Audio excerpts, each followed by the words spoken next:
Laggasaa waqiitti du'ee bara. Laggasaa waqiin ajjee. Looko kalloo mormi kaafuraa madda gootaan tala seensuraa.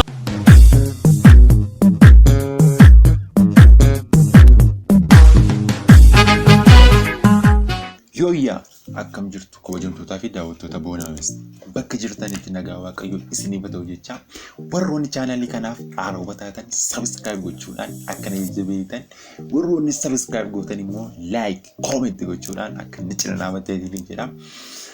Viidiyoon isinii qabadhee dhufee jiru akkamitti akka sagalee namaa duukaa afaan ofii buufatanii viidiyoo yookaan sirbas haa ta'u wantoota garaagaraa hojjetan isinitti hima jechuudha.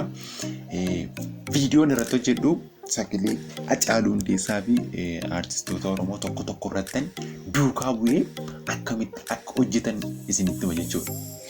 Jalqaba irratti wanti viidiyoo hojjechuuf jennu sana irratti beekna yoo ta'e jechuudha. Viidiyoo jennu sana beekna yoo ta'e akkuma ni jedheeni lafanni itti gaappii gochuu danda'u itti gaappii goonii lafanni itti ariifatee haasa'utti ariifannee hin hojjenna taanaan isuma ni jedhu duukaa jennee jechuudha. Kaafannee haasicha kaafannee duukaa jennaa jechuudha. Yoo sagalichi immoo hin beeknu ta'e jechuudha nuuf haaraadha ta'e erga naasee dudduuba buunee haasofna jechuudha. Sanaan booda kunneen viidiyoo isaa hojjenne sana saawundii isaa jechuudha. Sagalee isaa kunneen viidiyoo kan biraa irratti dhimnee hojjennaa jechuudha. Kanaaf sirbaaf sagalee namaa irratti hojjennaa amma xumura viidiyoo kootiitti akka nafaana turtan isiniin jedha. Yabaleen jedha warri chaanalii kanaaf raawwatan subscribe gochuudhaan comment like gochuudhaan akkana jibeessin jedha. Gara viidiyoo kootiitti tokkoffaa irratti gaa kana qabadde dhufee jiru sagalee Hacaaluu Hundeessaa kan inni kanaan dura miidiyaa irratti taasise jechuudha. Isan kuteeni duukaa bu'eetti agarsiisa. Amma xumuraatti dafaana ta'a.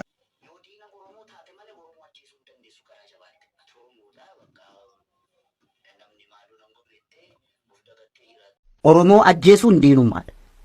Yoo diina Oromoo taate malee Oromoo ajjeesuu hin dandeessu karaa jabaatti. Oromoodha bakka namni maaloo nan godhu jettee of dagattee jiraatta kanuma homaayyuu barnaanneeffattee warra hin beekne. Hin danda'amu malee isaan akkuma baay'ina keenyaatti yookaan akka jiruu kanatti nu sodaatuuf malee silaa warra nu harkaa nyaatee dhuge kana ijaarre of jalatti akka hin danda'a Oromoodhaaf qabsooftu gochu. Ilmaayyuu bara Oromoon du'uun qabu ture bara. Adii gammadaatti itti dha'amee bara.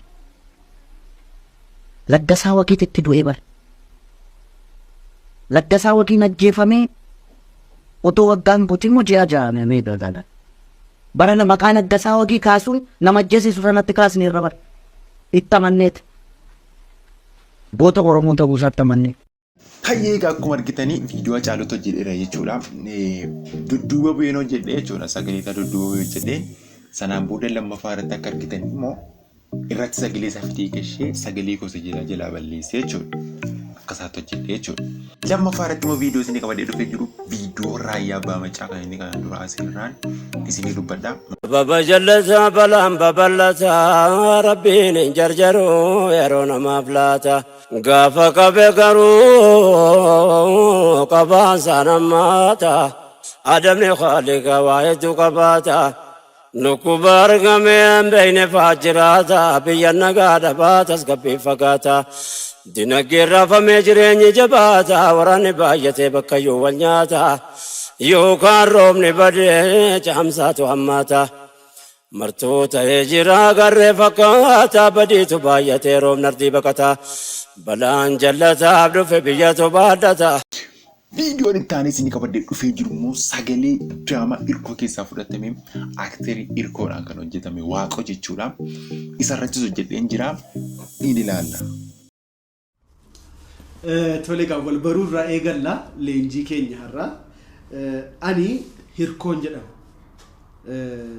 Dadammaqsaa Hirkoon jedhama. Dhaabbatan irraa dhufe immoo GH General Consulting for the happiness of generation and then the Dadammaqsuuf nama Dadammaqsuuf fi General Trading irraan dhufe hoogganaan dhaabbatichaas targamuu hin dandeenye. Iddoo biraatti leenjii ariifachiisaa qabu isaanis nama leenjisaa jiru. Dhalooti akka dadammaquuf hojjechaa irratti jechuu fedheeni. Asumaanii carraa kanatti fayyadamee waan jechuu barbaadu baay'een si jaalladha. Iddoo guddaas si qaba. of ta'e garuu. Ofi kee taateettaa miti. Of taateettaa. Muu hirkoo keessa dhokattee jiraatta. Of gaafa taatu kaayyoo keetti fidda. Gaafa of ta'uu dadhabu garuu eessatti fidda? Hirkootti fidda. Maalitti fidda? Namatti fidda. Namatti kun yeroo fiddu namarratti hirkattaa jechuudha.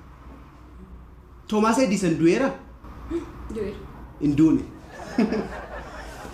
Ija kaayyoon gaafa laaltu, ija nama mul'ata qabuun gaafa laaltu, Toomaas Edison jira moo hin jiru? Jira. Maaliif hamma ibsaan jirutti Toomaas Edison jira. Egaa viidiyoon itti aanee jiru immoo muuziqaa irrattis na hojjedhaa jechuudha. Muuziqaa irrattis walumaan hojjennaa Piyuugaa Buneedha. Loko kallo mormi kapura madda gotan talesen sura anaji namote songa sara nufesi arkum garra kesura karambale we ol bae gola gollo danane botan kale sasa yadate lita nufesi yamane pareda bale tanjalate lita nufesi yamane pareda bale tanjalate lita nufesi yamane namoota meeko boojiti sibiina laanadha gongoota jaaladha asilaalee gamas gootumaa marrisi bubbee ta'ee bubbisi sifannuufaa barrisi asilaalee gamas gootumaa marrisi bubbee ta'ee bubbisi sifannuufaa barrisi eegaa gama gamuu nannuufaa naloosiif naa gama eegaa gama Walo konko acho Kagama Bidar besi vanu famuki Kagama Shibale osunga indo latinegi Toliga kabajamtootaa fi hordoftoota Boonaa West viidiyoo qabadhee isiniif dhufee ture kan amma ammatti daawwattan ture viidiyoo biraatiin amma torban arraad walitti deemuutti. Iluya dardarasa Gelodaan durbarasa Intala mecho garba